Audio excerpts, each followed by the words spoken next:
A phenomenon known as the Devil's Footprints happened in February 1855 in East Devon and South Devon, England, near the estuary. Following a significant snowstorm, overnight, hoof-like tracks formed in the snow across an estimated 40 to 100 kilometers. The reason the footprints got their name was because some people thought they were the footsteps of Satan, since they were purportedly formed by a cloven hoof. Numerous explanations for the incident have been proposed, and part of its validity has also been questioned. A series of hoof-like prints appeared in the snow following a significant snowfall on the evenings of February 8th and 9th, 1855, and 1 or 2 nights later. These footprints were recorded from over 30 spots in Devon and a couple in Dorset. The tracks were usually in a single file and measured around 4 inches long by 3 inches wide, 8 to 16 inches apart. The rail's overall projected length was calculated to be between 40 and 100 miles. Footprints emerged on the tops of snow-covered roofs and towering walls that lay in the way of the footprints, as well as leading up to and out of numerous drain pipes as small as 4 inches in diameter. Houses, rivers, haystacks and other barriers were all crossed over. According to a news report, it appears on Thursday night last, there was a very heavy snowfall in the neighborhood of Exeter and the south of Devon. On the following morning, the inhabitants of the above towns were surprised at discovering the footmarks of some strange and mysterious animal endowed with the power of ubiquity, as the footprints were to be seen in all kinds of unaccountable places, on the tops of houses and narrow walls, in gardens and courtyards, enclosed by high walls and palings, as well in open fields. The prints were found from Exmouth to Topsham, and from there over the Exe estuary to Teignmouth and Dawlish. In 1890, R.H. Busk reported in Notes and Queries that footprints were also found further south as Totnes and Torquay, and there were claims of prints found as far north as Weymouth and even Lincolnshire. During the panic, there were additional conjectures regarding reports of seeing a devil-like figure in the Devon region. Many villagers took up arms and made fruitless attempts to find the culpable beast. First-hand evidence of the phenomena is scarce. Following the publishing of an article in the Transactions of the Devonshire Association in 1950, requesting additional information regarding the occurrence, the only known records became available. As a consequence, a set of documents from the 1850s vicar of Clyst St. George, Reverend H.T. Ellercombe, was found. These materials included multiple apparent tracings of the footprints, a draft letter to the Illustrated London News marked "Not for Publication," and letters from the vicar's acquaintances, including the Reverend G.M. Musgrove, the vicar of Withycombe Raleigh.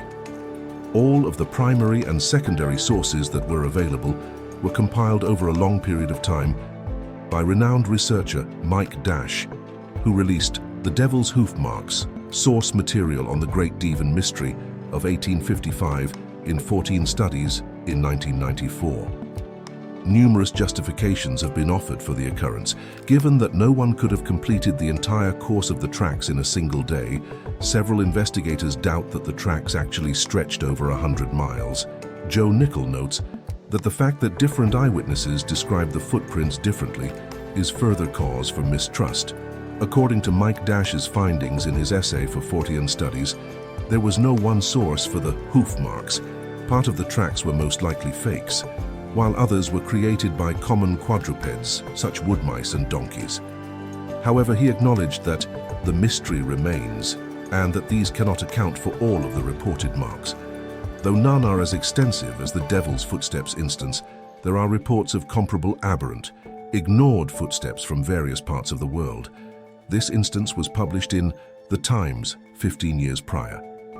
There have been multiple encounters, both this winter and last, with the tracks of an animal that appears to be extinct in Scotland now, found on the snow in the high mountains of the elevated territory that contains Glenorchy, Glenlyon and Glenochy. Nothing more can be said about the shape or dimensions of this creature, as no one has had the good fortune to see it up close. However, it has been noted that, based on how deeply the feet sank in the snow, the creature must be quite large, given the striking similarity of the footprint to that of a foal of considerable size. The sole may appear slightly longer or less round. It has also been noted that its gait differs from that of most quadrupeds, resembling the limping or bounding of a hare in the absence of fear or predator. Its tracks have been detected throughout a distance of at least 12 miles, not only in one area. A Heidelberg correspondent reported in the Illustrated London News on March 17, 1855, that, according to the authority of a Polish doctor in medicine, there are annual marks in the snow and occasionally in the sand of Piaskowa Góra, a small elevation on the Galician border, that are attributed by the inhabitants to supernatural influences. In Devon, on the evening of March 12, 2009, marks that were allegedly left in 1855 were discovered.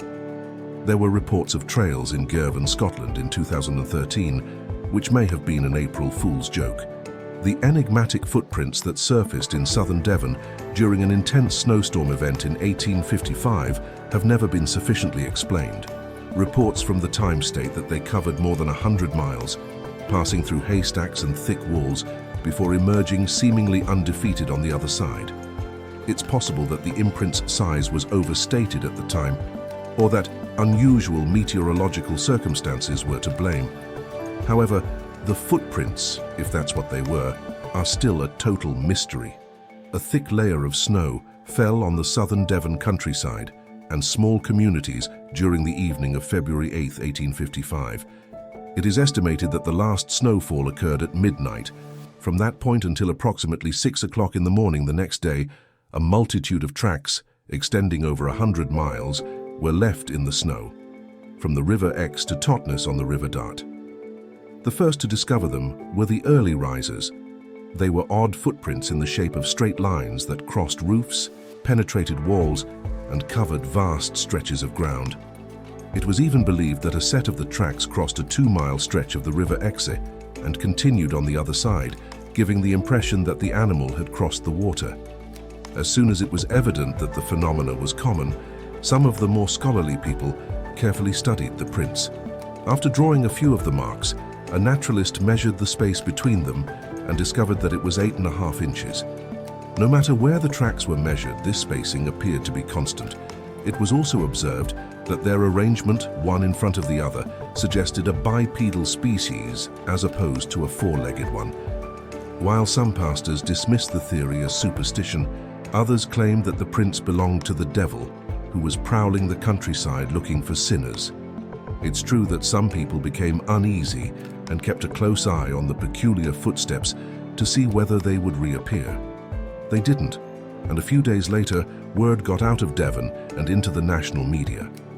A few of the top newspapers, including the Times and the Illustrated News, published letters in response to the phenomenon. This revealed other accounts and sparked a multitude of conjecture from both distinguished experts and lay people. It appears that the prints in all kinds of absurdities had overtaken most of the southern Devon communities, from Totnes to Topsham. Some came to an abrupt stop and carried on after a significant pause, while others paused at walls as high as 14 feet and carried on to the other side, leaving snow unbroken on top of the wall. It was even claimed that some managed to get through pipes with small openings. The newspaper said that some kangaroos had escaped from a Mr. Fish's private zoo in Sidmouth, but the description of the tracks doesn't match the kind that a kangaroo would leave. The renowned biologist Sir Richard Owen hypothesized that the tracks were left by badgers that were roving the area in quest of food. He gave the explanation of freeze-thaw activity for the print's peculiar shape. The other hypotheses that were put forth at the time, such as the ones about roving raccoons, rats, swans, otters, and hot air balloons carrying ropes, were not much more credible than this one. Unless each of the aforementioned factors was responsible for a distinct incident, these explanations would only account for a portion of the tracks recorded that evening.